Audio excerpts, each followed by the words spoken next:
Hanggang ko nilala.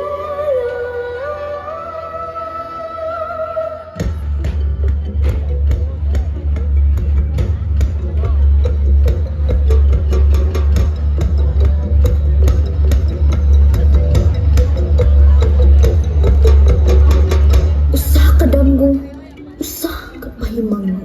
Ako, si Naya, ang pinili o ginugyanan sa panawagan sa Espiritu sa bitian. Kitang mapasipad ang katawhan, kinahanglan kitang mahigmata.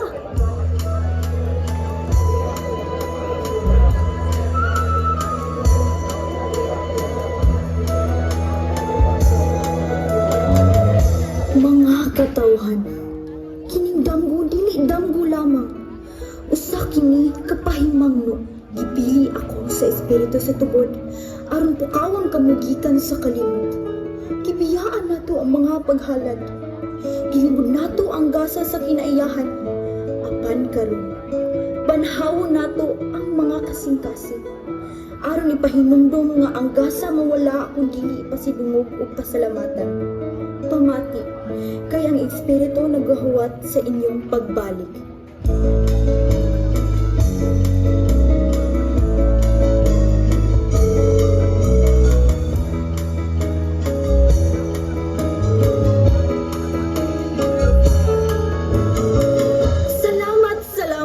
Daghang salamat sa pagduyog, sa pagpangaliya sa atong pinalanggang bitian. Magkahiusa kita sa pagpanalipod ug pagbangga sa gasa sa kinaiyahan, karon ug sa mga adlaw nga umaabot.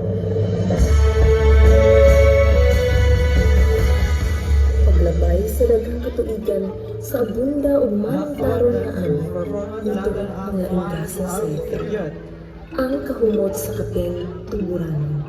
Gikan sa gasa, sa nagkadaiyang tubod sa lungsod, ilabi na sa bitian, misanong ang yuta sa binhi sa kape nga karon giila sa tibuok kalibutan. Sa matang tasa, madungog gihapon ang kasaysayan sa usa ka tubod nga naghatag og kinabuhi.